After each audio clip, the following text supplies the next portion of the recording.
So this is Marco Muehlner, again, thanks everybody for taking some time. Justin and I are super excited about some of the stuff we've got to show you.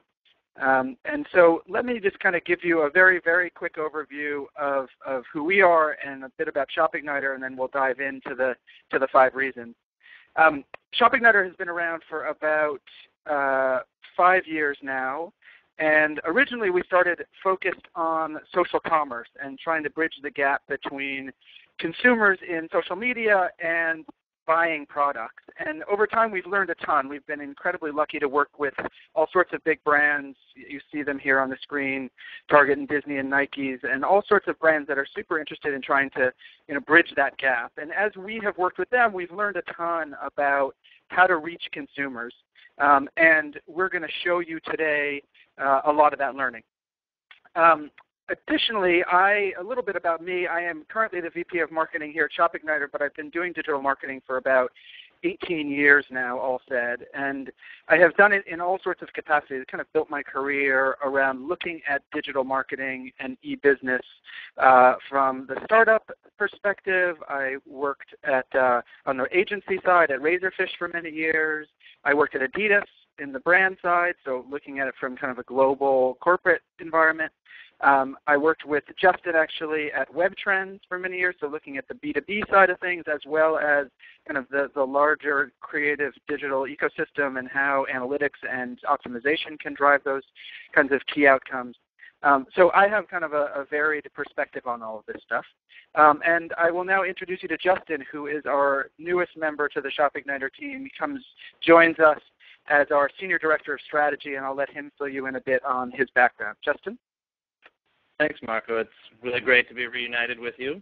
Working together formerly at WebTrends, we really helped turn the industry on its ear by introducing some really advanced Facebook analytics, and we were doing a lot with Facebook publishing and applications and a lot of really interesting things around Facebook marketing. And I'm excited now to be part of the ShopIgniter team and able to share with you today about a really interesting trend that drew me to the ShopIgniter company, and that's around these rich posts. And this is something that in general, I think the market really needs to be educated on how these things work, because it's a hot new trend, and this is something that is really helping us with an important issue here in marketing, and that's performance.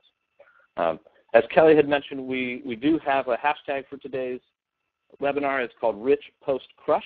We put it in the upper right corner of this webinar. You'll be able to see it throughout. And we're going to do our best to get to the questions that everyone has in the chat area, but if there are any things that we don't get to, please, we encourage you to reach out to us on Twitter as well as use the hashtag, and we'll make sure to respond to you there for sure.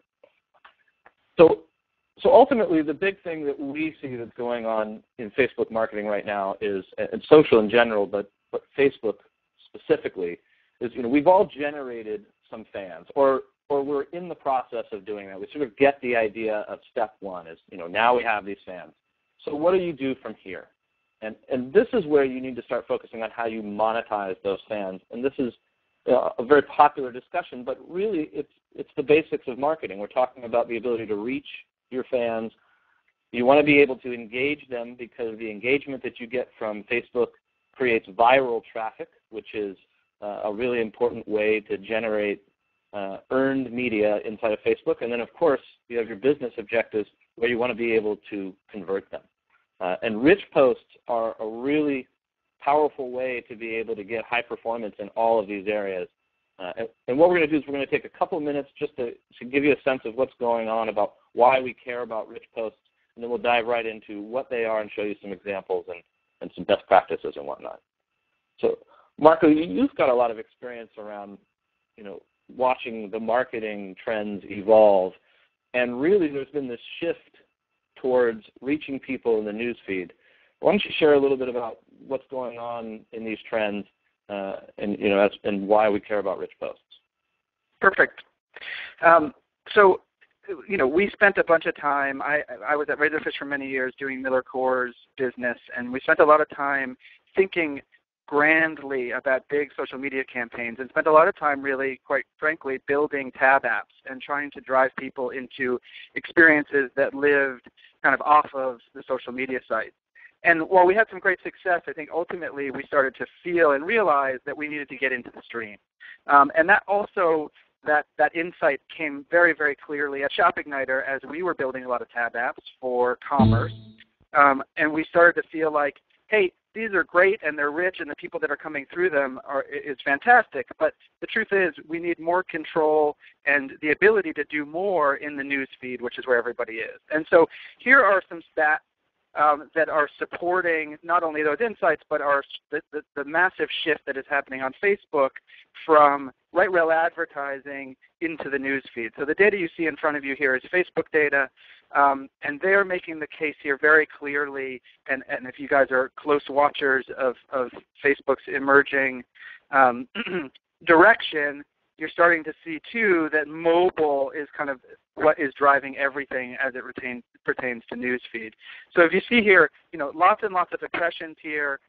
Performance in the newsfeed of posts and ad types are far exceed the right rail. And then when you start looking at it on the mobile side, where you don't have right rail advertising at all, and you start to think just about newsfeed advertising, the effectiveness and the potential here just skyrocket. And luckily, with some of the work that we're doing, and again, we'll show you some more details and show you even some results, we're starting to see a lot of this come to be.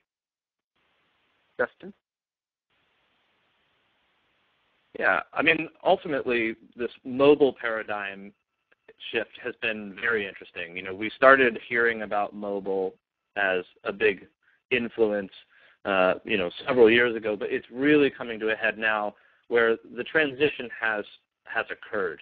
As Marco was just pointing out, a lot of the impressions are now really focused on the news feed. That's where the eyeballs are. The performance that you get out of posts in the news feed and the advertising that you do in the news feed is much, much higher than what you get from the right-hand side.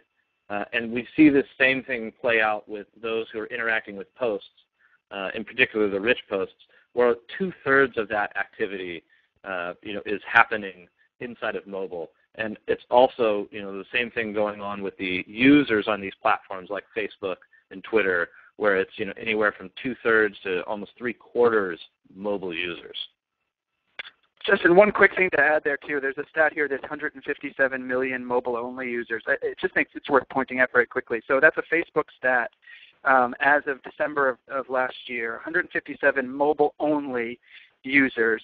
The staggering piece of that, that's a lot of people. The staggering piece of that is it's growing at 25 million a quarter, which means that by the end of the year they will have eclipsed, a 250 million mobile-only users on Facebook, which is more than total users on Twitter, just to give you some sense. And we're also seeing that the amount of time that people are spending on mobile versus desktop is much higher on mobile. So not only are you seeing the big shift from people, spending their time in mobile, the amount of time that they're spending there is much higher. And remember, mobile includes tablets as well. So there is very large screen, long-form content opportunities in that space. And that's why all of this going to the news feed, which is what flows into mobile, not the right-hand rail, not tab applications or applications like that. You need to be able to do this stuff inside of these rich posts. And we'll get into talking a little bit about that. Martha, is there anything you wanted to share on the mobile versus desktop before we talk about the display? No, I think that's right. I think this is a great chart. It shows it really, really clearly. Yeah, and finally, before we get into looking at what the mobile posts are, the rich mobile posts, ultimately we see a trend in the display world where 2/3 of that space today is rich media. So, we see that same trend now occurring inside the news feed, where, of course, if you have the opportunity to put something in front of your users that has higher engagement, better performance, more of a takeover experience, that's going to perform better for you. So, I think the same allocation that we see in the display world today that is driven by rich media, we'll see that same trend long-term inside of Facebook as well.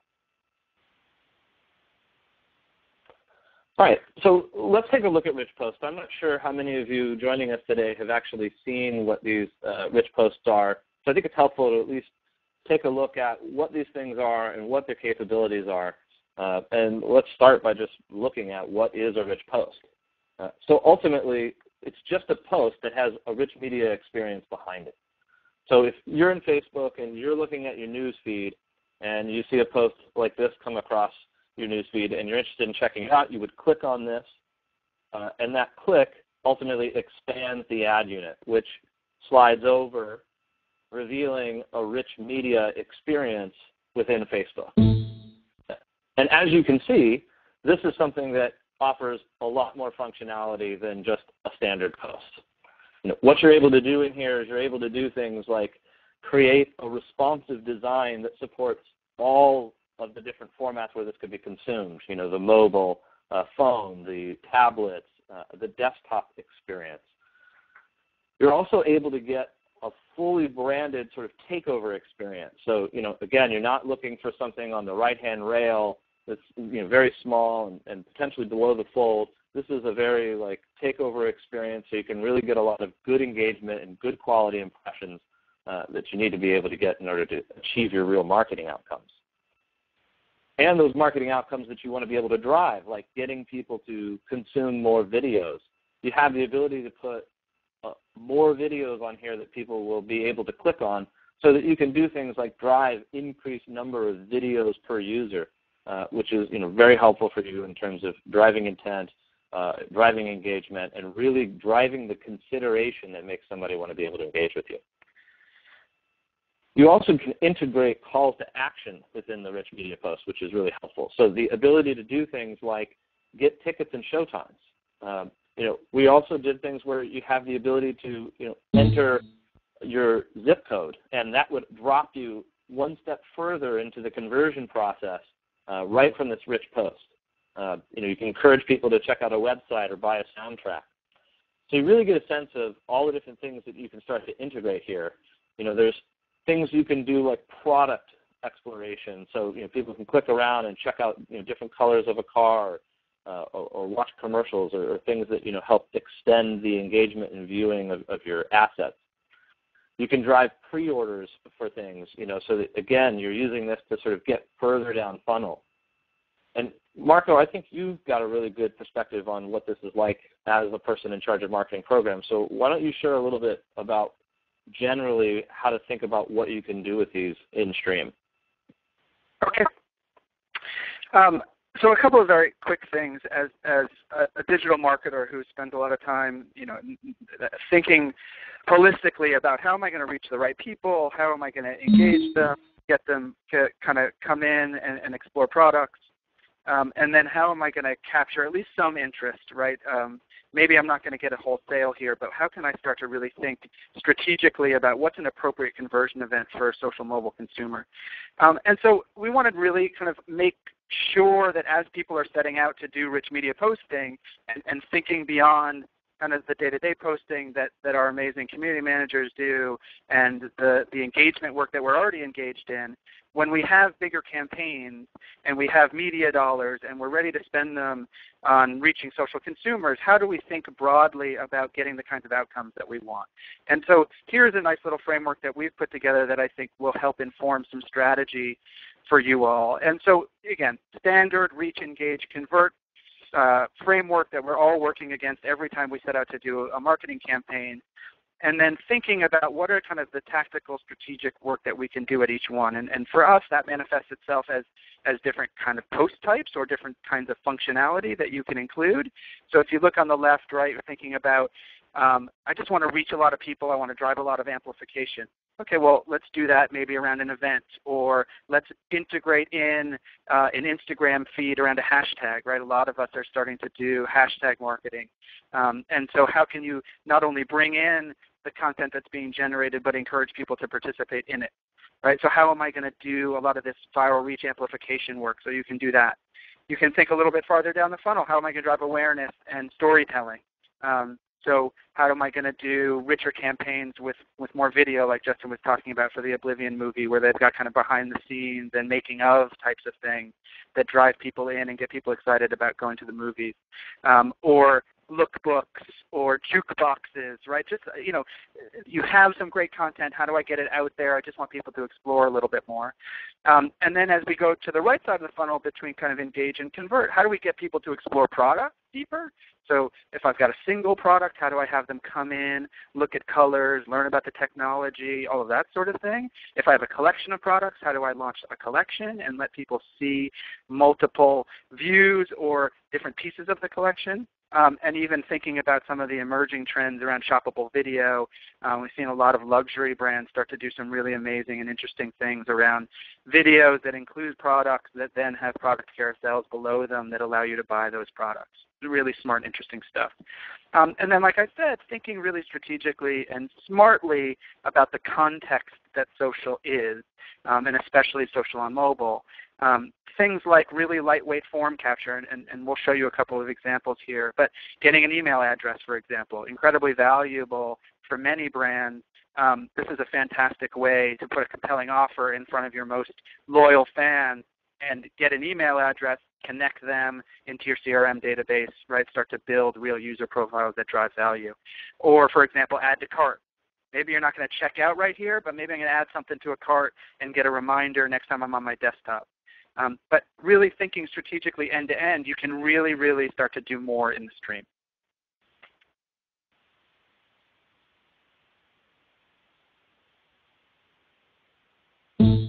So, Justin, are you there? Yep, there you go. Yep, absolutely. So let's talk about those 5 reasons that these rich posts, now that you can get a sense of what they're capable of doing, and you can kind of see that this is a big trend that's already taken place in the world of display advertising, and now history is repeating itself with Facebook. Let's talk about why people are really pleased with the performance that they're getting out of these. So ultimately, the 5 reasons that we put together about why these rich posts are crushing it for our customers is these 5 reasons. And let's start with number 1 here, bigger impact. Bigger impact is really important. And Marco, again, you being one who's been in charge of not only our marketing program, but, various brands from Adidas to Miller Coors, talk about the importance of impact and how you guys think about that from a marketing perspective. Yeah, so this is really important, I think, especially in social where there's so much noise, right? I mean, plain and simple, there's especially on desktop, there's right rail, there's all the other posts, right? You're competing for attention. I know I've been talking to a lot of marketers, and I've been feeling it a lot myself, is how do I get a little bit more, appropriately in news feed. This is sacred ground, right? We've been invited into people's news feeds, and so we want to be appropriate in there. But we do want to capture attention as marketers in kind of real and compelling ways. And so, with a standard link post or standard photo post or video post, we're making good progress in the right direction. But a lot of the folks that I've been talking to on the agency side and on the brand side are just feeling like, yes, we want to do richer things here. And this gives us an opportunity to really kind of take over the screen in a non-intrusive but still compelling way. So I think that's super important. Yeah, and I think there's 2 things to point out around how to think about this sort of product-forward approach inside of social when we've been hearing from folks like me, being involved in social marketing for over 10 years. I certainly was one that was always referring to the importance of authenticity and transparency and trying to have, a genuine connection with folks. And what has ultimately emerged out of all of that is just the importance of being relevant. And a lot of your fans, these are folks that are asking for content from you. They're wanting to see things about your upcoming movie or your vehicle or, your barbecues or whatever it is that you sell or make or do. And they're wanting this kind of stuff. And what we're finding is that what you can provide in an interaction experience like this is more of what they're actually looking for, and is the whole reason they fan you. So being product forward and providing, these types of experiences is something that we actually have some interesting data on later in this. But I wanted to just call attention to the appropriateness in today's social streams to be able to provide these types of experiences and get really good feedback and reaction from folks. So ultimately, one of the key reasons, of course, that people are interested in this is the fact that these drive higher engagement. And just by virtue of the fact that there is more to do, there's more videos that you can watch, there's colors you can select, there are links that you can click on, there's more total engagement. So as you would expect, the numbers come back consistently on our campaigns, where these have 2, 3, and sometimes as much as 10 times the amount of engagement that their normal posts get. And the majority of that increase in total engagements is coming from the number of engagements per person. So instead of coming and just watching a single video, I come and watch 3 videos. And just by being able to allow people to do that, of course, we're driving up the total number of engagements. But the other thing that we're seeing is that we're able to look at the Facebook data and see what the difference is between engagements from fans and things like likes, comments, and shares, what Facebook refers to as PTAT, people talking about this. That's a category they give for the metrics that are about the number of likes, comments, and shares. And they have that name for those because those are things that ultimately create additional viral traffic for you, because every time somebody leaves a like, comment, or share, that appears in their news feed to their friends. So that's why you care about that number. And what we see is fans have higher engagement rates and higher PTAT rates. In other words, they will click, like, comment, and share, or engage with your posts more often with rich media posts than with standard posts. And again, we see that time and time again across the campaigns that we do. And this is one of the key reasons that rich posts are crushing it on Facebook. Marco, anything you would add to that before we go on to the next one? No, I think that's exactly right. Awesome. Well, why don't you share a little bit about one of the other things that people really like, which is the more viral reach. So this one is really key, obviously, right? I mean, the reason that we're in social media, the reason we're doing this work is to engage fans and friends of fans and get them to not only engage with our stuff, but to share it out to their friends.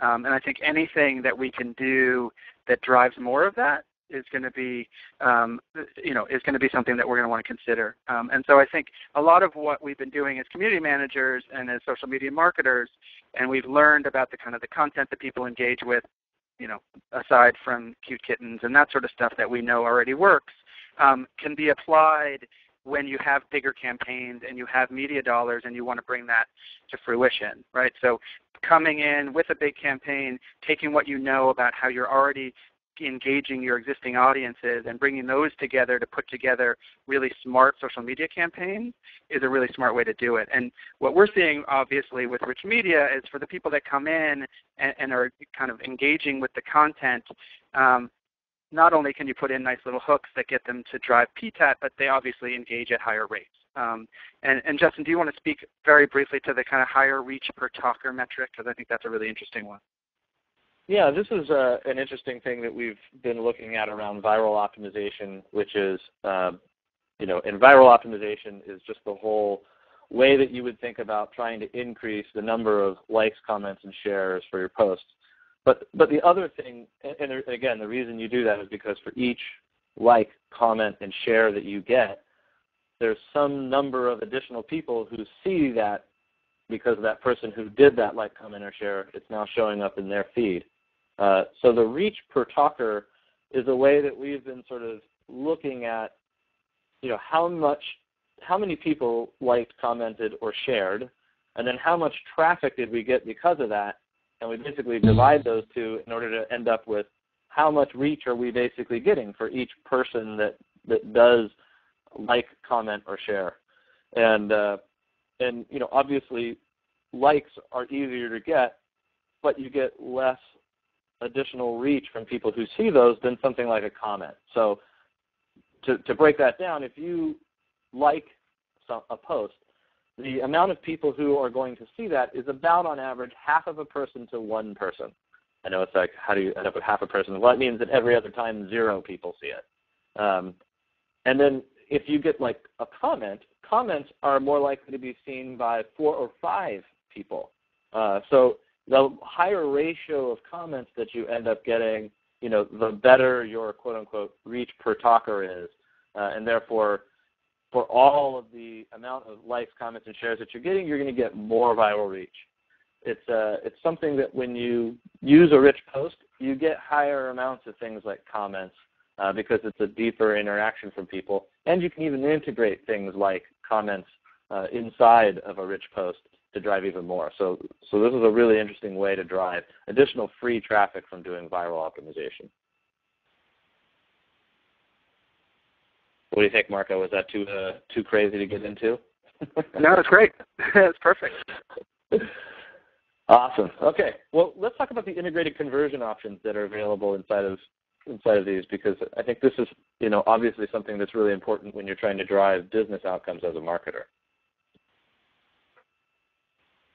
So ultimately, one of the things that's great about this is you can start to drive specific conversion actions, where you can do things like get people to start to move down a purchase funnel. And it can be as simple as providing a link with an offer that is branded and nice and big that can get somebody to come to your website. Or it could be something where you take them a little bit further down the funnel, and you might even be able to get them to start to give you an email address or a zip code to take an action. Marco, why don't you share a little bit more about this whole process as a marketer and some of its value? Yeah, I think this is a key learning for us. Obviously, with our roots in social commerce, I think it was a real kind of aha to start to think, hey, conversion all the way down the funnel into actually buying things may be difficult.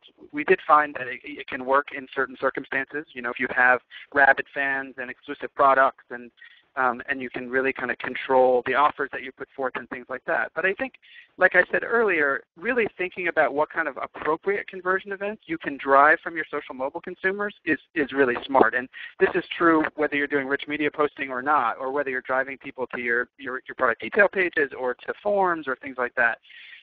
You've got to think about the context, and you've got to think about how small the ask must be in both the mobile social context. And so, like I said, I think forcing you to think small forces you to be creative. And so we have found that things like setting an appointment, right? Setting an appointment is an incredibly valuable ask for many people. If you can get someone to come to a retail outlet and spend some time shopping, or do a test drive. So here's an example in front of us of a car launch, and we just want someone to kind of come and do a test drive. Asking for an email and zip code so that somebody can follow up and set an appointment is incredibly valuable for the brand, and is a pretty reasonable ask in social mobile. So I think even if, whether you're doing rich posting or not, or however you're conceiving of your social media campaigns, it's really important that you think about appropriate conversion events and what you can execute well in social and mobile. Yeah, and I think that whole ability to take the very first step, again, whether it's something as simple as plugging in a zip code to check out locations, or something that gets in contact from someone like an email address, taking what we call that first step substantially improves conversion rate. And again, these are improvements that are double or better, and it's because you're able to do that right within the experience of Facebook, whether it's on desktop or mobile, by being able to do that with the rich post and having that one little step that somebody can take just so much further down the funnel than somebody who's just clicking on a link, bouncing out of Facebook, and starting a cold experience. That's why we see the conversion rates that are double or better that you get from being able to have this type of first step available inside of a rich post.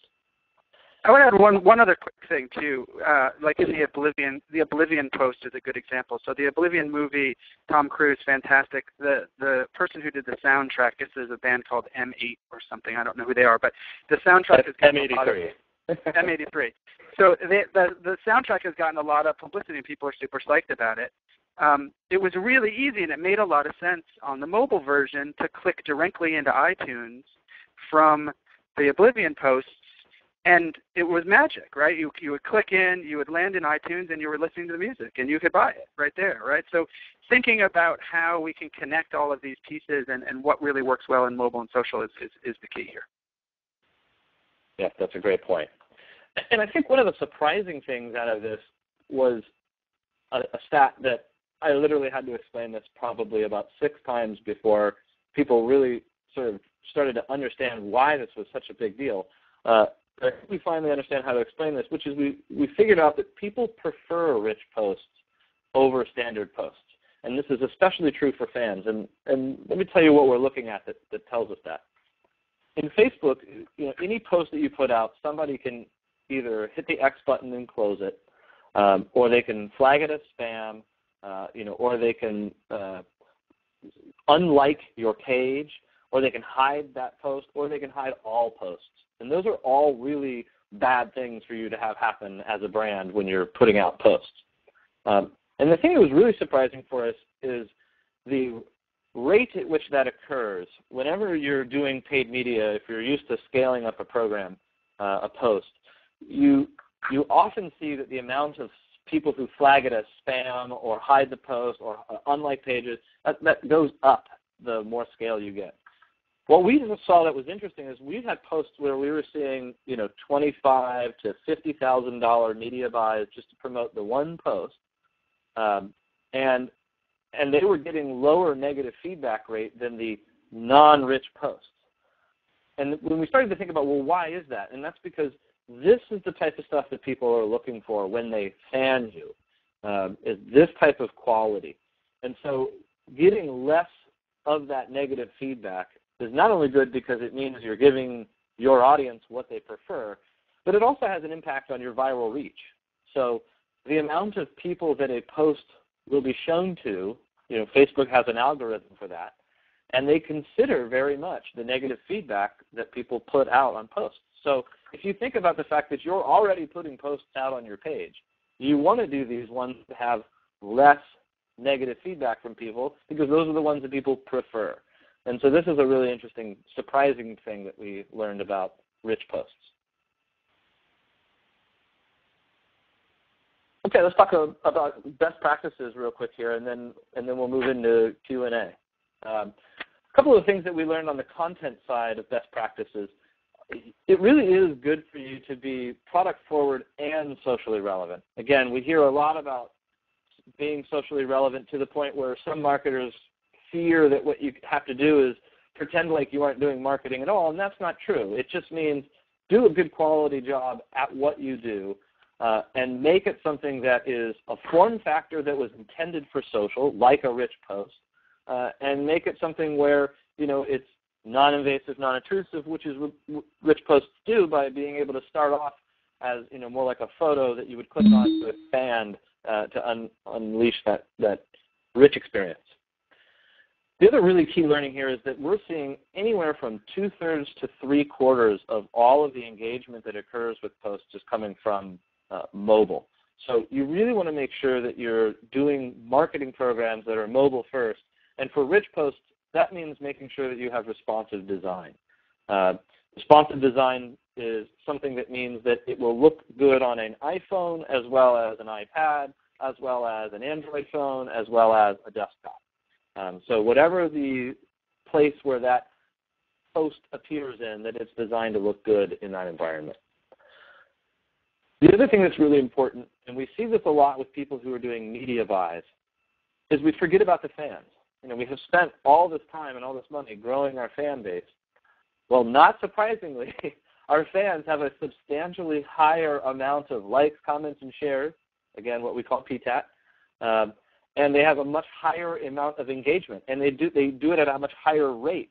So if you're used to getting, let's say 1% of all of the people who see your post to like, comment, or share, and then you go to put a media buy behind it, you got to make sure that that media buy is including fans, because if you are targeting strictly either friends of fans or just doing interest targeting where they may or may not be fans, you can often decrease the rate at which you get likes, comments, and shares, which kind of makes your traffic almost a waste. Because if you only get 1,000 likes, comments, and shares, and then you put a $5,000 media buy behind it, and because you targeted at a lot of people that weren't fans, you still only get the same amount of likes, comments, and shares. Well, that's no good. So you want to make sure that you are incorporating fans so that you're getting that higher PTAT and higher engagement. And then the other thing we learned is that in mobile, you can use a large photo as the thing that when you click on, it will expand into the ad unit. Rather than like a standard link post, which has just a smaller thumbnail, you can use these large, what they call open graph photos, to increase the number of expands that you get. So these are a couple of quick content best practices. Marco, anything that you would add to that before you share some of the paid media best practices?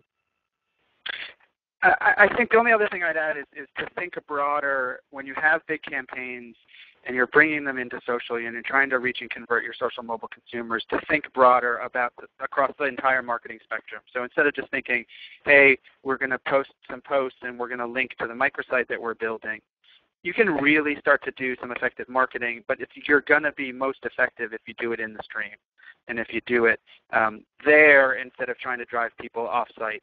I just think I've learned it too many times. It's a really important piece. That's great. Good point. And then paid media, obviously, this is something that's really important for scaling up the impact of any of the posts that you're putting out there. And if you are doing paid media, rich posts are the best performing places that you can drive that traffic. But there's a couple other things that we learned here around best practices that Marco would be good to share. So I think this is really key, and I think, hopefully you've kind of gotten this from us. But I think the most important thing is, for a while Facebook was fantastic. You could come in, you could post organically, and you felt great. You were engaging fans, and you were growing your fan community, and everything was working well. Around the time of the IPO, I think it's fair to say, they started to kind of ratchet that down a bit, right, in an effort to drive, really, frankly, more ad buying. And so the organic reach that you have and the ability to drive outcomes, even if you have massive fan bases, is limited now. And so it is essential that marketers start to think about, okay, if I'm going to do anything of real value around a big campaign, I'm going to need to bring some marketing dollars, some media dollars to the table. And a lot of folks, there's a lot of companies out there that are doing some amazing work. Justin spent a bunch of time at Spruce Media doing a lot of really great and interesting work, driving right rail advertising and driving some real outcomes. And I think that still remains tremendously valuable. I think Facebook is making some changes there. But I think ultimately, as you're hearing from us, is it's really important to start to shift that spend into the news feed. And what's really interesting about that is that there are starting to be more and more opportunities to do that. And so, for example, Facebook has this ability to do what's called an unpublished post, which means that you can create any one of these posts, any post that you have today. I think it's just photo and video. Is that right, Justin? Do you know? I think that's right. I think it's just photo and video posts or rich media posts. And you can basically, instead of posting them to your timeline, you can turn them into an ad. And what that does is it opens up the ability to push them out into the entire Facebook ecosystem. So everybody on Facebook, and using all of the really incredible targeting tools that they give you there, it allows you now to do some A/B testing, which is really interesting and a great kind of move in the right direction around paid social. And like I said, targeting, and then some really interesting optimized buying opportunities where you can say, hey, Facebook, I want to put all of my money against getting email opt-ins, and so make sure that every time that conversion event happens that you're driving more and more of that kind of traffic, which is really fascinating. There's also retargeting, which is happening more and more. The coming out of beta, the opportunity to, if you're a retail brand, most likely, but just about, there's a lot of brands that are thinking about how do I use retargeting to drive outcomes. And so in this case, think of retargeting as if someone comes to your website and let's say they add something to the cart, but they don't check out, the next time they're on Facebook, Facebook can know and can show them your rich posts. So that's really interesting. And then also you can then use our technology or technology of some of other vendors doing rich media posting to say, hey, I want to retarget everyone that came through this rich experience. Hey, I'm Oblivion. I want everyone that saw a bunch of videos, I want to retarget them with a ticket offer, for example. And then the last piece, and I think this is really, really interesting, is Facebook has an opportunity, a tool called Custom Audiences, which is if you have a database of email addresses or phone numbers or Facebook IDs, so if you've been running Facebook apps and you've captured a bunch of folks who have been using it, you can upload that into Facebook. They maintain all sorts of strict privacy policy rules there, so they're not taking your data. They just use that to do some matching against their own database, and then you can use them as targeted ad segments. So if you don't have a ton of fans yet, or if your Facebook fans are different than your house list fans, you can start to kind of combine the two, and you can do really smart things. Like, for example, hey, I want to pull everybody that bought helmets, bike helmets out of the database, everybody that's bought helmets for the past 6 weeks. And I want to use them as a segment that I'm going to then advertise to on Facebook. Right? So there's just all sorts of really, really interesting tools and opportunities that come up when you start to mix the paid dollars with the rich media posting.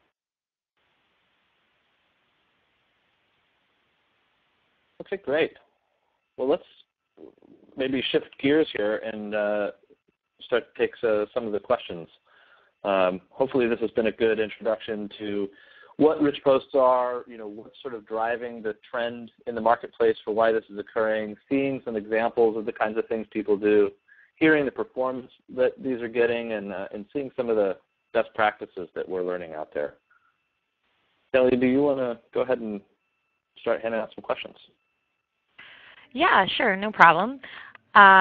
Thanks, everybody, for attending. We do have a few questions. The first one, Justin, this is probably right up your alley, is where does the 99.9995% satisfaction rate come from?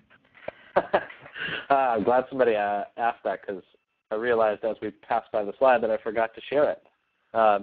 It comes from calculating the rate that people were leaving negative feedback on a post. And we had a post that, again, had like a $25,000 media buy behind it, so it was a good amount of reach, where the rate at which people were leaving negative feedback was like 0.00005. And so we just flipped that around to basically say that we had a 99.99995% satisfaction rate. So just showing what the quality level of happiness that people can get from getting these types of posts, even with large media buys behind them. Nice. Okay, so the next one, Marco, maybe this is one for you, is are these hard to make, meaning the rich media posts? How hard are they? It's a great question, and there's a couple ways to think about it. So we tend to say, okay, you've got a big campaign, you've got some media dollars behind it, you're either working with an agency or whatnot, and so you've got a bunch of assets. You've got videos, you've got creative, you've got a look and feel, you've got copy. And in that case, it's incredibly easy, right? You kind of think through what kind of content you have, what's going to be your posting strategy, how long is your campaign, like you would do with any other marketing campaign, and think about what outcomes, and kind of piece them together and create a set of rich media posts. Fantastic. It's easy. There are times, though, where you want to do something different. So Justin showed an example of a RAV4 pick, look at your colors, for example, of the car, where you might want to do something custom. We are seeing a little bit of that, but we're also seeing a lot of people say, hey, I'm going to post multiple times here, so I need to be able to do this really quickly. And so the idea of taking existing content and reworking it and putting it in new formats and pushing it out and pushing to new audiences and using some of the techniques we've done around paid has been really effective, and it makes it really, really easy to push out these things all the time and over again. So easy to make, yes, and like all things digital, if you want to go crazy, you can go crazy too. Cool, thank you. All right, so it looks like we're running short, a little bit close to time, so we have time for one more. And let's go with how much media do I need to start or how much media do I need to spend to start one of these campaigns? So maybe Justin, you want to take that one? Yeah. So we actually were just talking about this with a recent client who had asked us for pricing around three different levels of media spend, and basically we were saying ultimately the amount of money that you want to spend on it just depends on the number of outcomes you want to drive and the amount of views or reach that you need. And So you should always think about your budget sort of in proportion to the scale of what you're trying to achieve. But some of what we also look at is what complexity level that you have, and if you're spending $5K or under, I would pretty much use all of that media budget just to target fans, because unless you have a very small number of fans, in which case spending $5K might be very hard. Anything less than $5K, I wouldn't worry too much about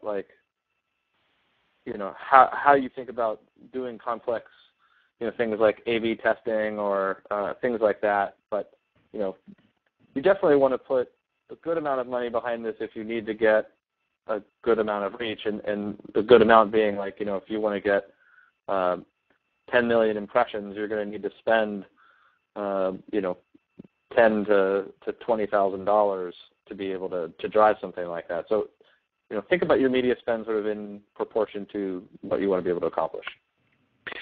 Justin, to that point, though, I think there's a mix, right? There's some brands that are used to spending hundreds of thousands of dollars and millions of dollars on media, and there are folks that think less. Regardless, right now, with the CPMs being what they are, you can expect to kind of come in and do some really robust and interesting Facebook media buying with not a ton of dollars. I mean, $5,000, $10,000, $15,000, which is pretty reasonable for most people. Is that right? Yeah, I think that's about right. Excellent. Okay. Well, that looks like that wraps up the webinar for today. If you look at the slide, you can see that Marco and Justin have included their email addresses, so I'm sure they'd both be more than happy to answer any questions that you'd have in more detail. And if you have any questions, we can also answer them via Twitter. Lots of channels to get a hold of us, and we really appreciate your time today. Go have fun in the stream. Thanks, everybody. Thanks, everyone.